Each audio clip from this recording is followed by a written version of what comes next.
نمل از قلم نمرہ احمد باب 20 حصہ سوم لازم ہے کہ ہم بھی دیکھیں گے۔ حصہ سوم ماہ کامل کی وہ برف رات، کوہسار پر سفید برف دمک رہی ہے، ایک قدم کا نشان تک نہیں ہے، ایک تنہائی کی سلطنت ہے اور یوں لگتا ہے جیسے میں ملکہ ہوں۔ میرے اندر کے طوفان کی طرح باہر کی ہوا بھی ہررا رہی ہے۔ میں اپنے اندر شر کو دبا نہیں سکتی۔ خدا جانتا ہے میں نے کتنی کوشش کی کہ ان کو معلوم نہ ہونے دوں، وہ اچھی لڑکی بن جاؤں جو مجھے بننا تھا، چھپا لوں، محسوس نہ کروں، ان کو پتہ نہ چل جائے، مگر خیر اب جان گئے ہیں سب، سو جانے دو، جانے دو، اب نہیں دبا سکتی اس کو اندر، جانے دو، جانے دو، مڑ جاؤ اور دروازہ پٹخ دو۔ لوگ کیا کہیں گے مجھے پرواہ نہیں، طوفان کو برپا ہونے دو۔ ٹھنڈ سے مجھے فرق پڑا کبھی نہیں۔ عجیب بات ہے کیسے ذرا سے فاصلے سے چیزیں چھوٹی دکھائی دینے لگتی ہیں، اور وہ خوف جو کبھی مجھے گھیرے رہتا تھا اب مجھے چھو بھی نہیں پا رہا۔ اب یہ دیکھنے کا وقت ہے کہ میں کیا کر سکتی ہوں۔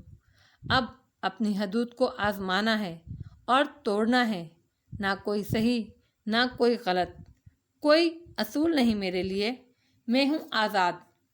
جانے دو، جانے دو، اب مجھے کبھی روتے ہوئے نہیں دیکھو گے۔ یہاں کھڑی ہوں میں اور یہیں رہوں گی میں۔ طوفان کو برپا ہونے دو۔ کسی برف شار کی طرح ایک خیال دل میں جم سا جاتا ہے، میں کبھی واپس نہیں جاؤں گی ماضی میں، ماضی میں رہ گیا۔ جانے دو، جانے دو، اور میں اٹھوں گی تازہ صبح کی طرح۔ جانے دو، وہ پرفیکٹ گرل اب نہیں رہی، اور یہاں کھڑی ہوں میں دن کی روشنی میں۔ طوفان کو برپا ہونے دو۔ ٹھنڈ سے مجھے فرق پڑا کبھی نہیں۔ Elsa queen, frozen. فصیح نے تیز قدموں سے راہداری عبور کی اور اضطراب پر قابو پائے دروازہ کھولا تو گارڈ اور میری خاموش کھڑے نظر آ رہے تھے۔ سعدی کے کمرے کی چوکھٹ پر خاور کھڑا خاموشی سے فرش کو دیکھ رہا تھا جہاں بے سود گارڈ لیٹا دکھائی دیتا تھا۔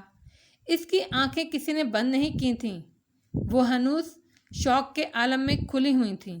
ساتھ ہی زمین پر سعدی اکڑو بیٹھا تھا، گھٹنے سینے سے لگائے، وہ شرسا خلا میں دیکھ رہا تھا، مٹھی سختی سے بند تھی۔ کیا ہوا ہے ادھر؟ فصیح خود پر غصہ طاری کرتا گارڈ کو ہٹاتا تیزی سے اندر داخل ہوا۔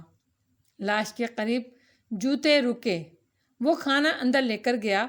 پھر کچھ دیر بعد سعدی نے آواز دی، میں آئی تو یہ دونوں اسی حالت میں تھے، یہ کچھ بتا نہیں رہا تو میں نے خاور کو بلایا۔ میری جلدی کہنے لگی۔ گارڈ بھی دم بخود تھے، مرنا یا مارنا ان کی جاب ڈسکرپشن میں شامل نہ تھا۔ وہاں کسی کو بھی معلوم نہ تھا کہ ان کا ساتھی گارڈ سعدی یوسف کو قتل کرنے اندر گیا تھا، اور جس نے اسے بھیجا تھا وہ اب پنجوں کے بل لاش کے قریب بیٹھا تھا۔ اس کی موت زہر کی وجہ سے ہوئی ہے، خاور نے خشک لہجے میں اسے مخاطب کیا، مگر فصیح نے جھک کر اس کی نبض چھوئی، گردن پر ہاتھ رکھا، پھر احتیاط سے ہاتھ کی پشت دیکھی۔ وہاں موجود نشان واضح تھا۔ کہاں سے آیا زہر تمہارے پاس؟ بولو۔ اس نے سعدی کو جھپٹ کر کھڑا کیا۔ سعدی ابھی تک اسے نہیں دیکھ رہا تھا، اس کی نظریں سامنے دیوار پر جمی تھیں۔ فصیح نے پہلے جبراً اس کی بند مٹھی کھولی، اندر مڑی توڑی تصویر تھی۔ پھر اس نے اس کی تلاشی لی، جیبیں تھپتھپائیں، پورا کمرہ چیک کرو، ایک ایک چیز چھان مارو۔ زہریلا انجیکشن کہاں سے آیا؟ مجھے جواب چاہیے۔ اس کی بھی تلاشی لو۔ خاور کی طرف اشارہ کرتے وہ گرجا تھا۔ خاور نے ابرو اچکا کر ہاتھ اٹھا دیے۔ گارڈز آندھی طوفان کی طرح کمرہ کھنگالنے لگے۔ میری وہاں سے ہٹ آئی۔ تقریباً 1 گھنٹہ گارڈز اس کے کمرے کو چھانتے رہے، ہر شے الٹا دی، بکھرا دی، مگر زہریلی سرنج نہ ملی۔ فصیح جواہرات کو کول ملاتا وہاں سے نکلتا گیا۔ وہ سخت پریشان لگتا تھا۔ کمرے میں وہ دونوں تنہا رہ گئے تو خاور نے ایک نظر سعدی پر ڈالی۔ جو پھر سے فرش پر اکڑوں بیٹھا تھا۔ شل، ساکت، لاش اب وہاں نہیں تھی۔ شکر کرو، بروقت میری نے وہ پین چھپا دیا۔ ویسے کہاں سے آیا وہ تمہارے پاس؟ وہ نہیں سن رہا تھا، بس یک ٹک دیوار کو دیکھ رہا تھا۔ وہ تم پر حملہ کرنے آیا، تم نے اسے مار دیا۔ ٹھیک کیا، اب ہم زیادہ دن یہاں نہیں رکیں گے۔ ماہ کامل کی رات قریب آ پہنچی ہے۔ اس نے اب بھی کچھ نہیں کہا۔ خاور سر جھٹک کر باہر نکلنے لگا تو وہ بولا، اس کی بھی فیملی تھی۔ دھیرے سے کہتے اس نے مٹھی کھولی۔ یہ اس کی جیب میں تھی، اس کی بیوی کی تصویر، ساتھ میں ایک بچی بھی ہے۔ دو لوگ تھے اس کی فیملی میں نے جس کی جان لی وہ ایک باپ بھی تھا، وہ ایک قاتل تھا۔ خاور ناگواری سے بولا، وہ ایک انسان تھا۔ سعدی نے آنکھیں اس کی طرف موڑیں تو وہ سرخ تھیں مگر خشک تھیں۔ ان میں اس وقت بہت سے جذبات تھے، دکھ، غصہ، گلٹ، بے بسی، اور ان میں اس وقت کچھ بھی نہیں تھا۔ تو پھر مبارک ہو سعدی یوسف، آج سے تم بھی ہم جیسے قاتلوں میں شامل ہو ہی گئے۔ خاور بگڑ کر کہتا باہر نکل گیا۔ سعدی نے زخمی نظروں سے اسے جاتے دیکھا تھا۔ اس کا دماغ ابھی تک شل تھا۔ میں ایسے جھمکھٹے میں کھو گیا ہوں جہاں میرے سوا کوئی نہیں ہے۔ صبح دھند میں ڈوبی تھی، کہیں کوئی سنہری کرن ذرا دیر کے لیے جھانکتی، پھر دھندلکوں میں گم ہو جاتی۔ زمر نے اسٹڈی روم، اپنے نئے کمرے کا دروازہ کھولا تو لاؤنج میں محمول کی گہما گہمی نظر آتی تھی۔ صداقت ابا کی ویل چیئر باہر لا رہا تھا، حسینہ انڈے پھینٹ رہی تھی، ندرت فریج کھولے کھڑی تھی، سیم یونیفارم میں ملبوس ناشتے کے لیے دہائی دے رہا تھا۔ ایسے میں سب نے سیاہ کوٹ میں ملبوس تیار سی زمر کو اسٹڈی سے نکلتے دیکھا تھا۔ ندرت بالکل ٹھہر گئی، ابھی کل ہی تو فارس آیا تھا۔ ابا نے بھی چونک کر اسے دیکھا۔ تم ادھر تھیں؟ ندرت نے صداقت کے جانے کا انتظار بمشکل کیا اور پھر پوچھے بنا نہ رہ سکی۔ وہ جو سیڑھیوں کی طرف بڑھ رہی تھی، مڑ کر بنا کسی تاثر کے ساتھ ندرت کو دیکھا۔ جی، مجھے دیر تک کیس اسٹڈی کرنا ہوتا ہے، سادگی سے کہہ کر زینے چڑھنے لگی۔ ابا کو بالخصوص نظر انداز کیا جو بالکل خاموشی سے اسے دیکھ رہے تھے۔ دینا عبور کرتے ہوئے اسے اپنی پشت پر سب کی، حتیٰ کہ حسینہ تک کی نظریں محسوس ہو رہی تھیں۔ ابھی وہ اوپر پہنچی ہی تھی کہ فارس اور اس کے سابقہ کمرے کا دروازہ کھلا۔ وہ باہر نکلا، جینس پر پوری آستین کا سفید سویٹر پہنے وہ تازہ دم لگ رہا تھا۔ اسے دیکھ کر مسکرایا۔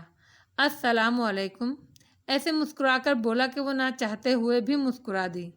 نگاہیں اب تک پشت پر گڑی محسوس ہو رہی تھیں۔ وعلیکم السلام، میرے جانے کے بعد کتنے خوش لگ رہے ہو۔ وہ ہلکا سا ہنسا اور نفی میں سر ہلایا، پھر اس کی تیاری دیکھ کر استفسار کیا، کورٹ جا رہی ہو؟ کیوں؟ تمہارے کیس کی وجہ سے جتنے لوگوں کے کیسز میں نے لٹکائے ہوئے تھے نا، ان کو بھی تو دیکھنا ہے، اور ہاں، میری فیس نہیں ادا کی تم نے؟ فارس نے گہری سانس لی۔ میری دوسری جاب بھی جا چکی ہے، نئی ملتے ہی ادا کر دوں گا، کچھ دن کی مہلت دے دیجیے۔ زمر نے بمشکل مسکراہٹ دبائی۔ صرف کچھ دن؟ تنبیہ کی اور پھر ہنّا کے کمرے کی طرف بڑھ گئی۔ فارس نیچے اتر آیا۔ ندرت ان کو نارمل دیکھ کر واپس کاموں میں لگ گئی، مگر ابا بالکل خاموشی سے کچھ سوچتے رہے۔ اس نے ہنّا کے کمرے کا دروازہ کھولا تو وہ بیڈ پر کمبل لیے ٹیک لگائے بیٹھی تھی، الجھے بال، سوتی صورت، بالکل چپ سی، گھٹنوں پہ جمے لیپ ٹاپ کو دیکھ رہی تھی۔ زمر بیڈ کے کنارے آ بیٹھی۔ سو ہماری اتنے مہینوں کی محنت ضائع ہو گئی، وہ فلیش بیکار ہے۔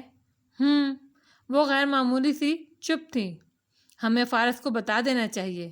پچھلے 3-4 ماہ فارس کی وجہ سے ہم کچھ نہیں کر سکتے تھے، مگر اب ہمیں شادی کے لیے فوراً کچھ کرنا ہے۔ ہمیں وہ فلیش چاہیے ہے نا؟ کیا دیکھ رہی ہو؟ شیرو کا ان باکس، وہ رات علیشہ سے بات کرتا رہا تھا، یاد ہے؟ اس کو ایک دفعہ ایک لڑکی نے پٹوایا تھا، ہارون عبید کی بیٹی آبدار عبید، مگر علیشہ اسے بتا رہی ہے اسے ہاشم نے پٹوایا تھا۔ وہ سارا قصہ سنا رہی تھی، پتھرائی ہوئی نظریں اب بھی اسکرین پر جمی تھیں۔ زمر اس کے ساتھ آ بیٹھی اور غور سے ساری گفتگو پڑھنے لگی۔